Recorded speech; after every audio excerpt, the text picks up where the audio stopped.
Essa é a nossa última sessão do Pleno. O fato de termos chegado até aqui, mantendo o tribunal em pleno funcionamento e aumentando nossa produtividade, foi, sem dúvida, uma importante conquista. Não há, entretanto, como olhar para o tribunal sem considerar a realidade brasileira.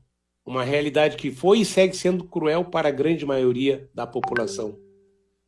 2020 foi o ano em que uma praga de proporções bíblicas se abateu sobre a humanidade. Muitos já chamaram a atenção para o fato de que a pandemia, como a do novo coronavírus, reflete de alguma maneira a relação predatória que nosso modelo de desenvolvimento mantém com a natureza. Quando desmatamos, alteramos o ecossistema, eliminando milhares de espécies animais e vegetais, alterando o equilíbrio do planeta, abrindo também a caixa de Pandora, o recipiente da mitologia grega onde os deuses teriam armazenado todas as desgraças, entre elas a guerra e as doenças do corpo e da alma.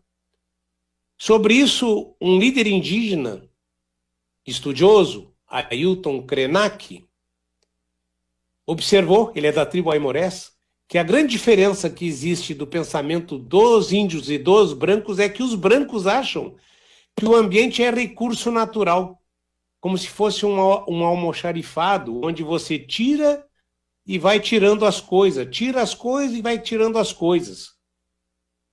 Diz ele, pensamento índio, é um lugar onde você tem que pisar suavemente, andar com cuidado, porque ele está cheio de outras presenças vivas. É possível que estejamos testemunhando o início de uma nova época e que ela se faça acompanhar de muitas outras doenças e ameaças invisíveis.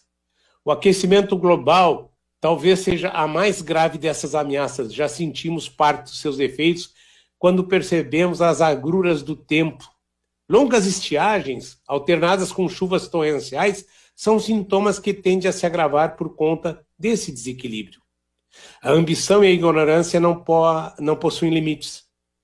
Aqueles que hoje desmatam a Amazônia, derrubando 10 mil quilômetros quadrados a cada ano, conduzindo a maior floresta tropical do mundo aos riscos de chegarmos a um ponto de não retorno, de impossibilidade de recuperação, conduzem a humanidade para um deserto. Qual a importância disso? Para os desmastadores, nenhuma. O importante são os negócios e os lucros advindos do crime ambiental. Por essa mesma lógica, as comunidades indígenas devem ter suas terras invadidas por garimpeiros e mineradores para que sejam escavadas e saqueadas, para que seus rios sejam contaminados com mercúrio, para que a pesca acabe, para que a caça não exista mais, para que nada se possa colher. Assim os índios serão, como já se disse, aspas, iguais a nós, fecha aspas. Certamente iguais em desesperos, iguais em abandono, em pobreza, em opressão. Esse é o projeto. Esse é, aspas, a boiada que deve passar, entre aspas, em meio à tristeza geral por mais de 80 mil mortos da Covid. Há muitas boiadas passando impunemente, tantas que sequer é possível identificar todas. Veja, por exemplo, o novo Fundeb. O conselheiro Miola, que acompanha atentamente esse tema, sabe melhor do que ninguém. Havia necessidade de regulamentar para assegurar o financiamento da educação sob pena de se instaurar uma crise imensa na área. Então a Câmara aprova o projeto de lei desviando quase 16 bilhões de reais para as escolas privadas, escola do Sistema S e escolas religiosas seriam beneficiadas. Só as escolas públicas do Rio Grande do Sul perderiam 1 bilhão com esta medida. Felizmente, mas ainda em debate e em luta, em votação nessa terça-feira, o Senado barrou essa mudança. Essa boiada, pelo menos, ainda não passou. Assinalo esses exemplos, senhores conselheiros, também para chamar a atenção sobre a importância do controle externo.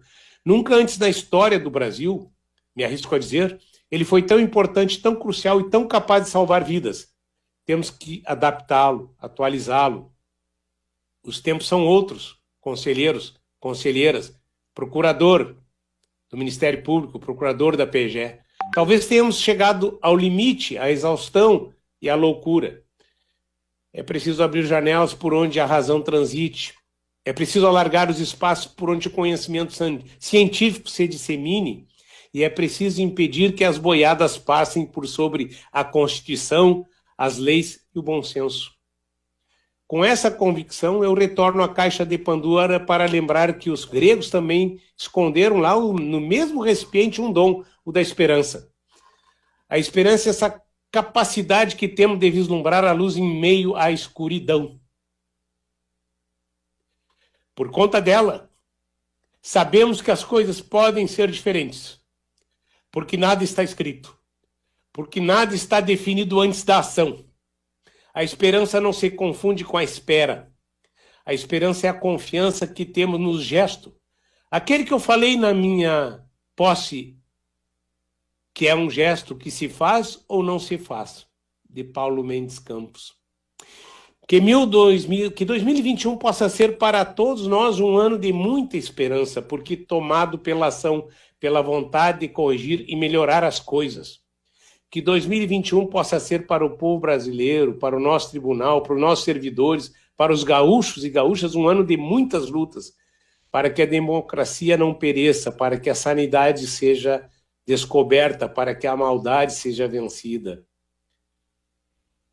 Eu quero agradecer profundamente mais uma vez suas palavras, conselheiro vice-presidente. Muito obrigado. E com isso, eu declaro encerrada a sessão, convocando para a primeira sessão plenária do exercício 2021, no dia 27 de janeiro de 2021, às 14 horas, na sala virtual desse Tribunal de Contas do Rio Grande do Sul, cujo respectivo link será previamente encaminhado pela Secretaria das Sessões. Muito obrigado, está encerrada a sessão.